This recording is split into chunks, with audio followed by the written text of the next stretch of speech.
अगर कोई लड़की अपने आप से अपना चरित्र खराब करे तो उसको पाप तो वो लगेगा, अगर माता पिता ही उसका चरित्र खराब कर दे तो माँ बाप। दोस्तों आज की प्रस्तुति बेहद ही खास होने वाली, इसलिए इस प्रस्तुति को आखिर तक जरूर देखिएगा। वीडियो को लाइक करिएगा, चैनल को सब्सक्राइब करिएगा, वीडियो को शेयर जरूर करिएगा अगर आपको प्रस्तुति अच्छी लगती हो तो। चलिए पहले प्रस्तुति को सुनते हैं, उसके बाद वीडियो के लास्ट में हम और आप मिलकर बात को सुनेंगे, बात तो करेंगे। और अपने अगर बात को आप हमें करना चाहते हैं तो कमेंट बॉक्स में जरूर लिखिएगा। बस आपसे रिक्वेस्ट रहेगी कि वीडियो को लाइक, चैनल को सब्सक्राइब, वीडियो को शेयर करना मत भूलिएगा। चलो दोस्तों मिलते हैं वीडियो के लास्ट में। पहले आप लोग वीडियो को आखिर तक जरूर देखिए, तभी आपको मजा आएगा, तभी आप वीडियो को मतलब समझ पाएंगे। माँ बाप का धर्म है कि वो बच्चों को पढ़ाएं लिखाएं, लेकिन विवाह इत्यादि में बहुत विचार करना। सब तो है, देखो सिद्धांत बने हैं कि आपको इस राह पर चलना। आप जो मनमाना चलो उसके लिए क्या उत्तर दें?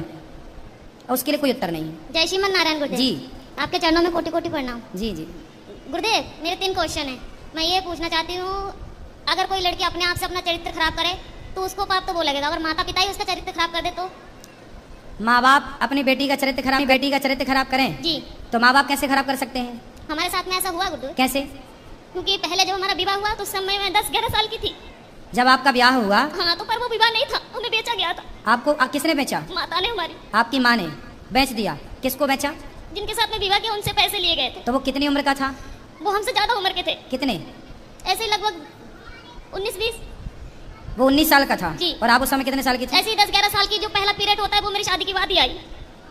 अच्छा, तो उस 20 साल के लड़के के साथ आपको बेच दिया। जी। फिर क्या हुआ? फिर क्या, फिर उस समय मुझे इतना ज्ञान नहीं था कि परिवार कैसे चलाए जाते हैं, घर गृहस्थी कैसे चलाई जाती है। ठीक है। फिर भी जैसे तैसे भी वो शराबी था।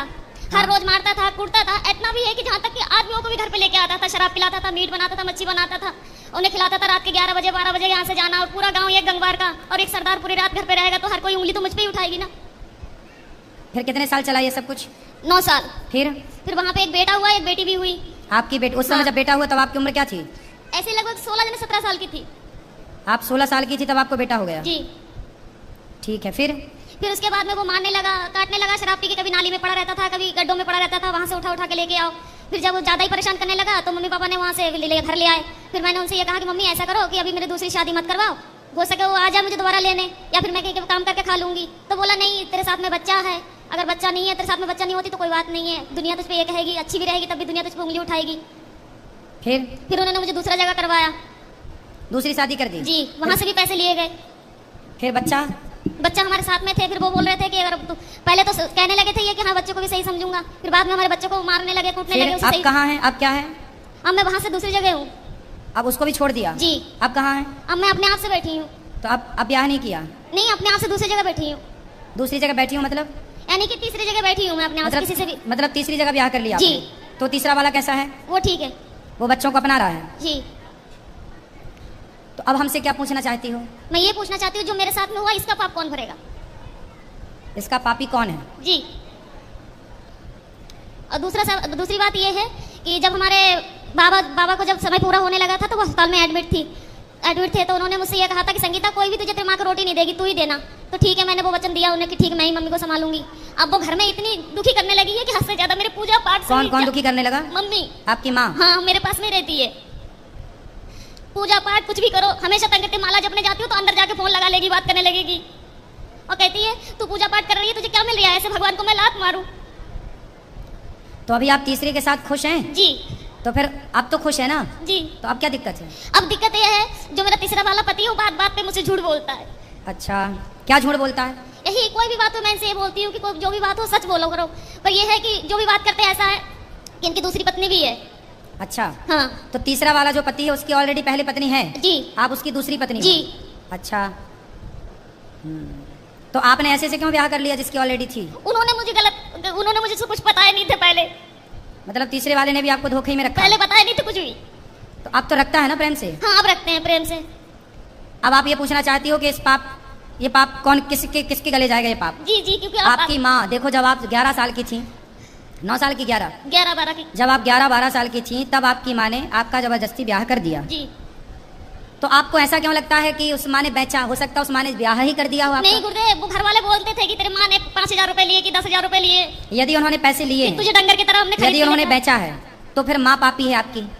यदि नहीं बेची, आपका विवाह किया है तो माँ पापी नहीं है। और केवल गुरुदेव माँ इस बात की पापी है कि आपको जबरदस्ती इतने बड़े लड़के से आपका ब्याह कर दिया।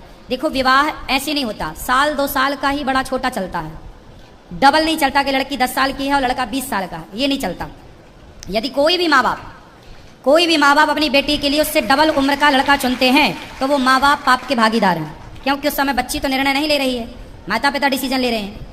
तो लड़की के लिए वर कैसा होना चाहिए, लड़की 10 साल, लड़की 20 साल की है तो लड़का 22 साल का हो, 25 साल का हो, बस ज़्यादा उम्र वाला ना हो, ये न्याय है। यदि लड़की 20 साल की और तुम लड़का 40 साल का ले आओ तो ये तो बेटी के साथ अन्याय हुआ, और वो अन्याय का भागीदार कौन है, उसके माता पिता, क्योंकि वो लेकर आए हैं। और केवल गुरुदेव मेरे साथ में ये हादसा नहीं हुई है, मेरे सभी बहनों के साथ में ऐसा किया गया।